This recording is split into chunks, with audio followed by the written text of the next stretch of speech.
여러분 부자 되고 있으시죠? 저 부자 되는 강입니다. IMF에서 한국 부동산 10% 더 떨어진다라고 섬뜩한 그 경고 날린 적이 있죠.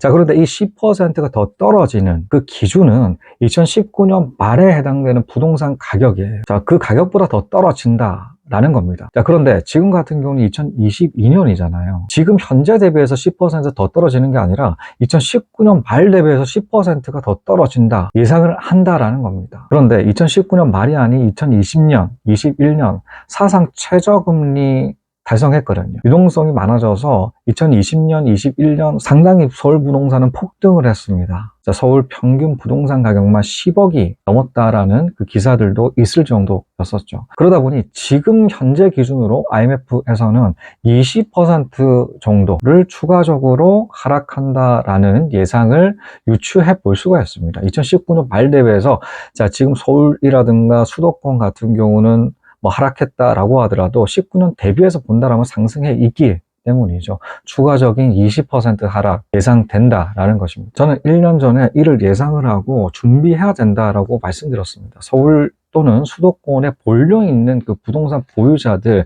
자, 지금이라도 현금 확보하시라 라는 조언 드린 적이 있습니다. 왜 그러냐면 현금 없다라고 하면 헐값에 팔아야 되기 때문이죠. 지금 같은 경우 역대 최저로 거래량이 있는 것만큼 손해본다고 하더라도 안 팔리는 물건들이 계속 쌓이고 있죠. 그런데 저 역시 마찬가지로 서울 부동산은 한참 더 떨어질 것을 예상을 해봅니다. 왜 그러냐면 폭락한 지역 같은 경우는 부동산 하락의 그 단계들이 있기 때문이죠. 저는 역발상 투자로 폭락했던 지역에만 부동산 매수를 했습니다. 그러다 보니 이 뚜렷한 공통점, 순차적인 그 현상들을 발견한 것입니다.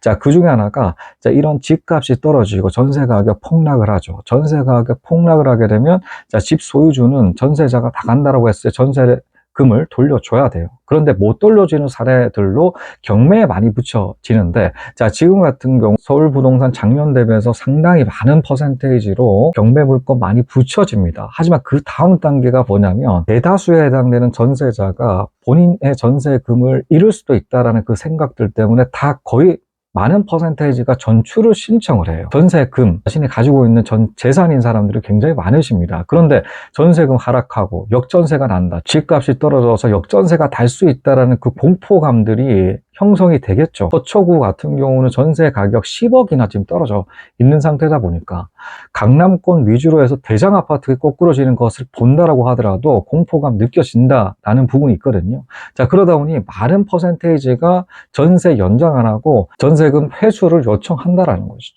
그런데 이 대다수의 흐름으로 사회적 문제로 만들어지는 게 이 폭락했던 지역이에요.